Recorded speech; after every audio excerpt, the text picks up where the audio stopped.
Visa കിട്ടിയ husband എന്നോട് പറഞ്ഞു, നീ പറഞ്ഞേക്കുന്നത് മാതാവിനെ കൊണ്ട് കാണിച്ച ശേഷമാണ് നീ പാസ്പോർട്ട് നോക്കുകയുള്ളൂ എന്നാണ് പറഞ്ഞത്. പിന്നെ നീ അതിനെക്കുറിച്ച് ചിന്തിക്കേണ്ട കാര്യമില്ല.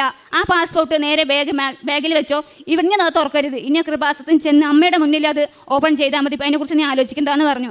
അപ്പം തന്നെ ഞങ്ങൾ വീട്ടിൽ ചെന്ന് ഞാനും എൻ്റെ മൂത്ത കൊച്ചും ഹസ്ബൻഡും കൂടെ അപ്പം തന്നെ വന്ന് ഇവിടെ 4:30 ഞങ്ങളിവിടെ എത്തി ഇവിടെ നിന്ന് പ്രാർത്ഥിക്കുകയായിരുന്നു. മാതാവ് എന്താണെങ്കിലും മാതാവ് തരുന്ന സന്തോഷത്തോട് സ്വീകരിക്കും. ഇല്ലെങ്കിലും മാതാവിനെ കൈവിടത്തില്ല. കാരണം ഉണ്ടെങ്കിലും ഇല്ലെങ്കിലും മാതാവ് ഇന്ന് ഞങ്ങൾ മരണം വരെ മാതാവിൻ്റെ കൂടെ ഉണ്ടാവും.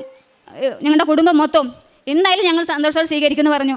ഞങ്ങളൊരു 10 മിനിറ്റ് ഇവിടെ ഇരുന്ന് പ്രാർത്ഥിച്ച് കഴിഞ്ഞ് കവർ പൊട്ടിക്കാൻ പറഞ്ഞപ്പോൾ എനിക്ക് പേടി, ഞാൻ പൊട്ടിക്കത്തില്ല. അപ്പോൾ ഹസ്ബൻഡ് തന്നെ പറഞ്ഞു, ഹസ്ബൻഡ് പൊട്ടിച്ചു വന്നു. അപ്പോൾ ഞാൻ കണ്ണ് തുറക്കുന്നില്ല, ഞാൻ പ്രാർത്ഥിക്കും, മാതാവ് അതിൽ പേപ്പർ ഇല്ലാതിരിക്കണേ, വിസ ഉണ്ടാവണേന്ന് പ്രാർത്ഥിച്ചുകൊണ്ടിരുന്നു. ഹസ്ബൻഡ് അന്ന് പൊട്ടിച്ചു വന്നു. പാസ്പോർട്ട് മാത്രമേ ഉണ്ടായിരുന്നുള്ളൂ. മാതാവ് എനിക്ക് ഒരുപാടൊന്ന് ഇവിടെ നിന്ന് ഞാൻ മുട്ടൂത്തി അമ്മയെ ഞാൻ കാണിച്ചു കൊടുത്തു. മാതാവേ, അമ്മ തന്ന അനുഗ്രഹമാണ്, അമ്മ തന്ന അന്നമാണ് എൻ്റെ ഈ വിസ എന്ന് ഞാൻ പറഞ്ഞു.